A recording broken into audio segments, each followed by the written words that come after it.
I give the third frame, Neil Robertson to break.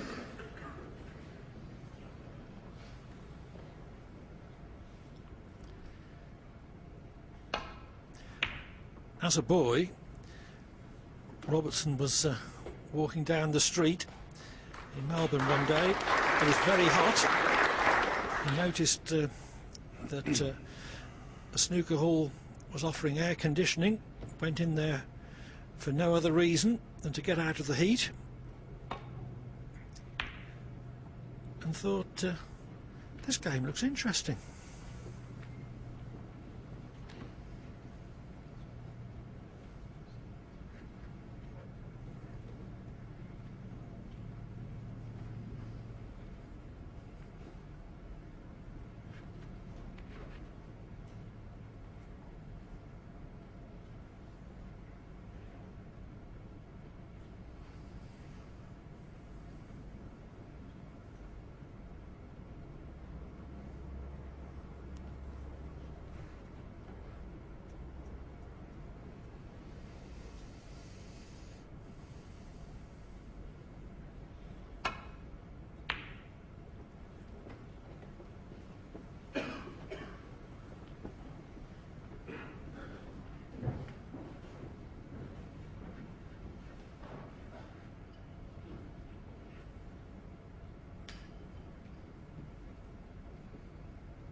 Wasn't an easy ball by any means, but from that distance it was the sort that Cope normally attempts. Yes, and to be fair, he didn't have an easy safety option. He's a little bit lucky he didn't leave this red easier than it is.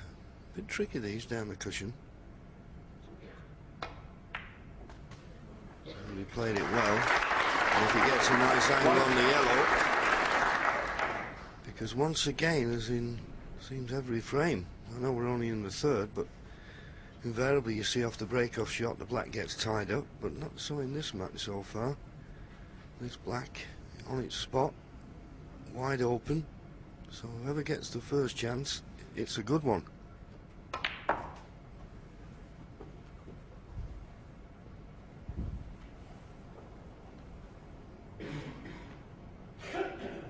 Three.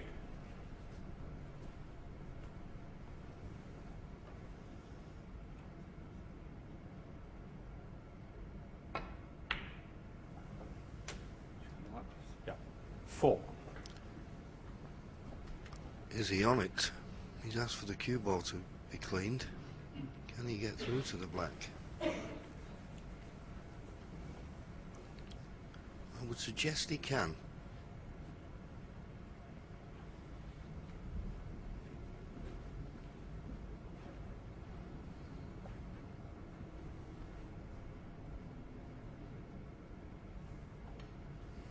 Tight though.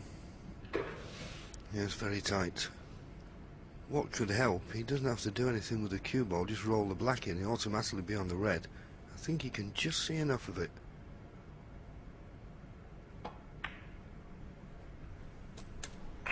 Used all the pocket. Probably it's a little bit thinner than he would have liked. That's why the cue ball was run up and he's slightly hampered here.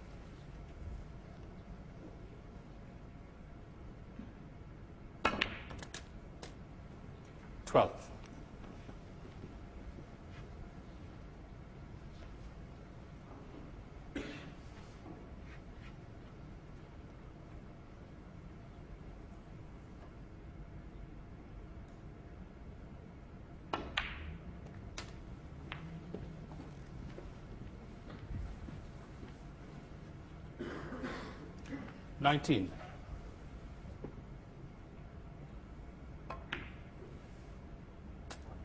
$20.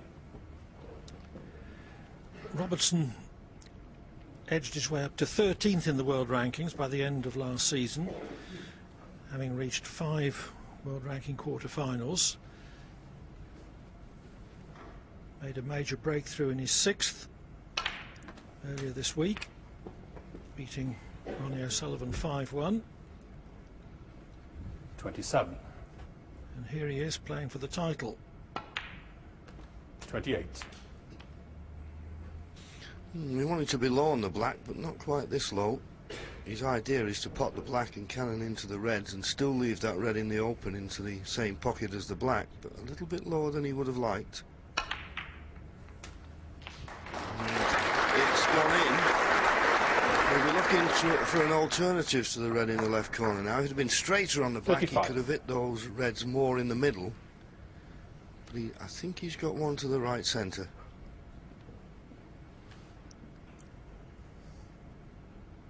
Or has he?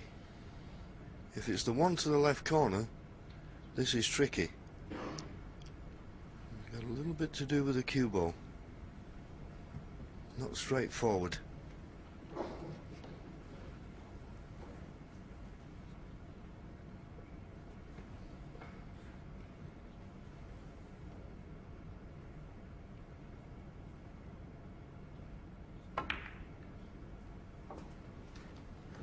$36.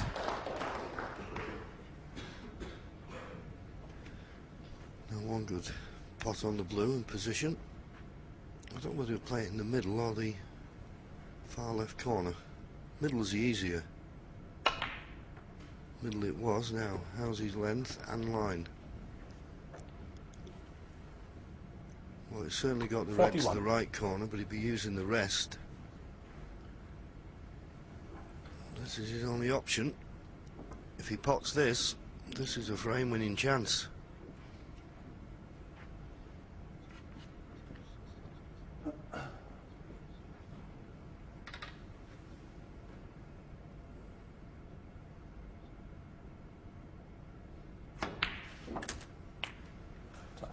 $42.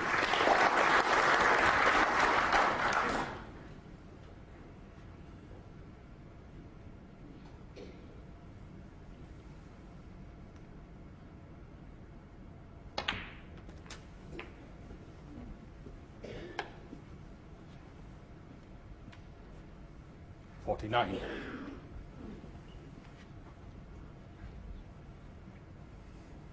Cope sat out a break of 100 at the end of the last frame. 50.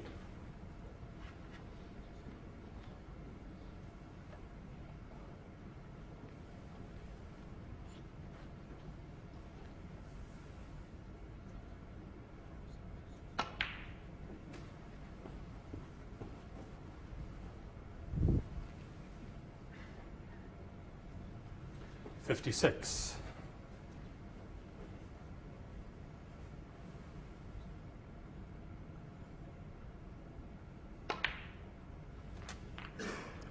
$57.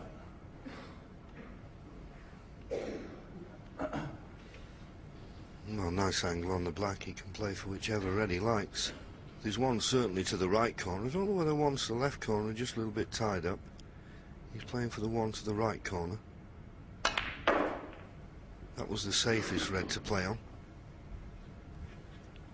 Now, if he just gets nice on the black, 62. he's already got a 62-point lead, so just the red and the black will be enough.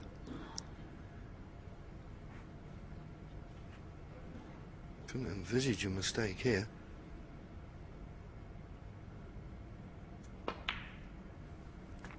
$63. Every credit, he didn't have the best run of the ball in the first frame, and the kick maybe robbed him of that one, but well, ever since then he's been exemplary. Of course, like he was saying about 70. rekindling enthusiasm for the game in Australia. Great tradition in Australia, 71. of course, isn't there? I mean, legendary players like Walter, Horace Lindrum, and of course Eddie Charlton when in my day of playing. Yes, Walter Lindrum was such a good billiards player that he killed it off as a public entertainment. His nephew Horace was the first serious 78. challenger to Joe Davis's 20-year monopoly of the World Snooker Championship. Anyway, Robertson has missed, but not before he's secured a 2-1 lead with that break of 78. Well, the man from Melbourne certainly well into his stride and looking very good. What do you make of him so far, Steve? Well, it was excellent, considering he got that unfortunate kick in the first frame, to come back so strongly after it being a sort of hard-fought first frame. Jamie missed the brown in the frame before that, and then it's all been Neil Robertson, and looking very good as well. And just begins to get slightly worrying from Jamie's perspective, because he's been kept off the table now. A lot of time to start thinking, Ken. I don't think it'll bother him, to be honest. He's just that type of individual. He'll just get on with the next frame and just play it as it comes. But I must say, a terrific response from Neil Robertson. He was very, very unlucky with the kick, but also with the yellow when he took the brown off the side cushion in the first frame and hampered by the blue. He came back really strongly, made a lovely century, and could have made another one there. You were looking at the odds earlier on, Ken, weren't you? And there was one statistic that surprised. I thought a great price. I didn't do it. I should have. I was kicking myself. But I thought a great price was 5 centuries or more was 40 to 1.